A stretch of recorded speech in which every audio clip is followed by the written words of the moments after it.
రెగ్యులర్‌గా చేసుకునే వంకాయ కర్రీ కాకుండా ఇలా వంకాయతో రైస్ చేసి చూడండి. మార్నింగ్ ఎటువంటి హడావిడి లేకుండా సింపుల్‌గా లంచ్ బాక్స్‌లోకి ప్రిపేర్ చేసేసుకోవచ్చు.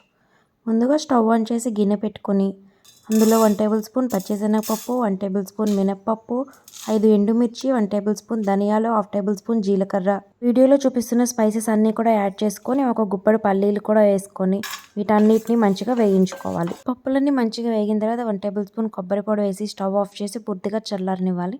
పూర్తిగా చల్లారిన తర్వాత మిక్సర్ జార్‌లో వేసుకొని వీటన్నిటిని మెత్తని పొడిలాగా చేసుకొని పక్కన పెట్టుకోవాలి. ఇప్పుడు స్టవ్ ఆన్ చేసి గిన్నె పెట్టుకొని అందులో 2 టేబుల్ స్పూన్ ఆయిల్ యాడ్ చేసుకోవాలి.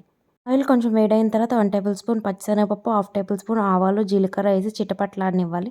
ఇవి మంచిగా వేగిన తర్వాత ఇలా బారుగా కట్ చేసుకున్న ఆనియన్స్, పచ్చిమిర్చి అలాగే కరివేపాకు కూడా వేసి వేయించుకోవాలి. ఆనియన్స్ ఇలా బారుగా కట్ చేసుకుంటేనే బావుంటుంది. ఆనియన్స్ ఇలా మంచిగా వేగిన తర్వాత మనం ముందుగా కట్ చేసుకున్న వంకాయ ముక్కలు, హాఫ్ టేబుల్ స్పూన్ సాల్ట్ వేసుకొని ఒకసారి మంచిగా మిక్స్ చేసుకొని వంకాయలు మంచిగా మగ్గించుకోవాలి.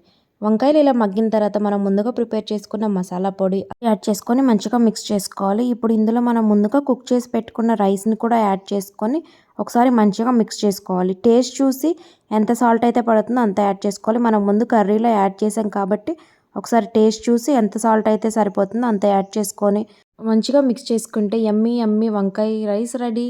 రెసిపీ నచ్చితే లైక్ చేయండి. ఇలాంటి మరిన్ని సింపుల్ రెసిపీస్ కోసం మన ఛానల్‌ని సబ్స్క్రైబ్ చేయండి. Thanks for watching.